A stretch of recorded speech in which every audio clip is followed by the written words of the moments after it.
All right, so there are two ways to graph lines. You could solve for y and do the slope y-intercept form, or you can make a table and find the x and y-intercept. So if I make a table, there is one table for each equation, and we will be finding 2 points that we will be putting into that table, and they will be the x-intercept and the y-intercept. The x-intercept is where y is equal to 0, and the y-intercept is where x is equal to 0. So that's why those tables always have those zeros there. Now for the first equation, if I want to calculate where the x-intercept is, and y is 0, I will end up with x minus 0 is equal to 3. Therefore, x is equal to 3 for the first line. For the y-intercept, x would be equal to 0, so you would have 0 minus y is equal to 3. And if negative y equals 3, if I multiply by a negative, I will get y is equal to a negative 3. Before I graph, I'm going to go ahead and do the other table so I know how to count my graph lines out. So the other table is for the second equation. If we want to find the x-intercept, y would be equal to 0. So you would end up with 4x plus 0 is equal to 32. And I would take 32 divided by 4 to get x is equal to 8. If I find the y-intercept, x is 0, so I would have 4 times 0 plus y is equal to 32. 4 times 0 is 0, leaving me with y is equal to 32. Now when I graph these, I do not have to count by the same number on the x and y axis. You do have to count by a set number, but they don't have to be the same. The x has to go over to 8. The y has to go up to 32. 2, 4, 6, 8. You don't have to label every hash mark, just 1 or 2, so they know what you're counting by. If I want to go up to 32, I think I'm going to go by 5s. 5, 10, 15, 20, 25, 30. And there is a negative, so negative 5. If you go up, what you count by, you have to go down. You have to count by the same amount.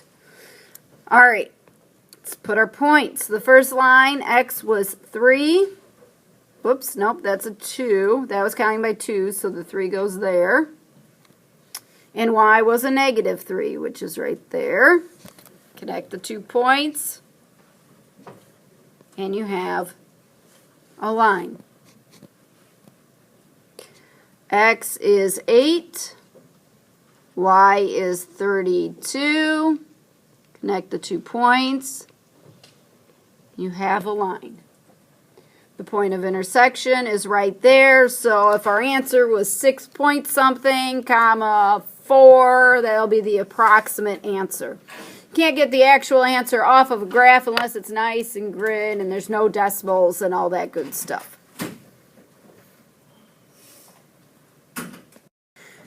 Now the x and y intercept method works very well for a majority of equations. So if we were to try to do the x and y intercept method for this problem, if I put 0 in for y, I would get 0 is equal to 5x. Divide both sides by 5, and x is 0. So when x is 0, y is 5. Unfortunately, this only gives us 1 point for this equation. So this is the only time that doesn't work out, and we have to do the other one. To do the other method, you have y is equal to the slope times x. So if you don't have them on different sides of the equal signs, then you need to move the 1 over. You need to move the x over by subtracting or adding it. Everything will work if there's a y-intercept. So the y-intercept for this is 0. And the slope is always rise over run. Now in the case of 5, that's not written as a fraction, but you can always write it as 5 over 1. 5 divided by 1 is still 5, so that will work. So to graph it, the y-intercept is 0, and then from there you will go up 5, and then over 1, and put your second dot. So the x and y-intercept table should work for a majority of the equations except for ones that look like this. All right, so the substitution method. The first thing to do is to solve, take the first equation, solve for y, or x if you want to, if it's easier. And then the second step is to take that and substitute it into the second equation, at which point you'll just have x's. So you'll be able to take that second equation and solve for x and get a numerical value. And once you have that number answer, you could substitute that back into the first equation and solve for y. And you should have a number answer for y at that point. So you will have your x comma y. All right, so here is an example of the substitution method. I write my two equations side by side so I can work down from there. And the first step said to solve for y, so I will take the first equation.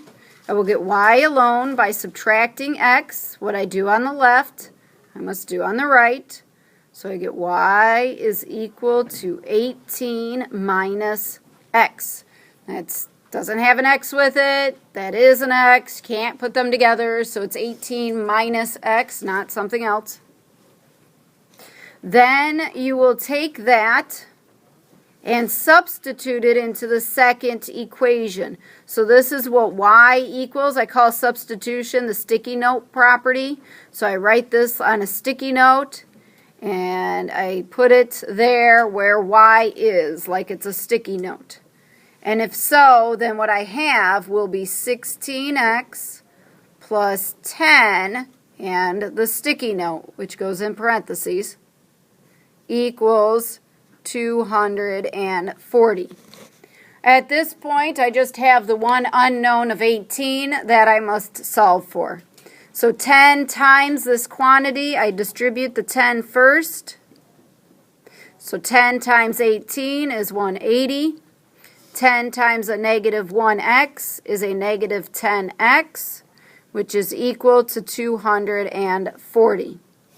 Then I have 16x minus 10x, which is 6x. So since they're on the same side of the equal sign, you just get to put them together according to the operation in front of that. So it is 16 minus 10. Now I need to get things over to the other side. So that's when I start doing opposites. So instead of adding 180, I will subtract 180. What I do to the left, I will do to the right. So I get 6x is equal to 60. And that's 6 times x, so I divide by 6. What I do on the left, I do on the right. So x is equal to 10. I then will take that 10 and substitute that into the original equation. X plus y is equal to 18. So I will take that 10 on a sticky note. I will put it where the x is. So I have the sticky note, which says 10 plus y equals 18. Subtract 10. What I do on the left, I do on the right. Y is equal to 8. Therefore, your answer is 10, 8. And if you graph it, where they cross should be around 10, 8. And if you do matrices, you should get 10, then 8.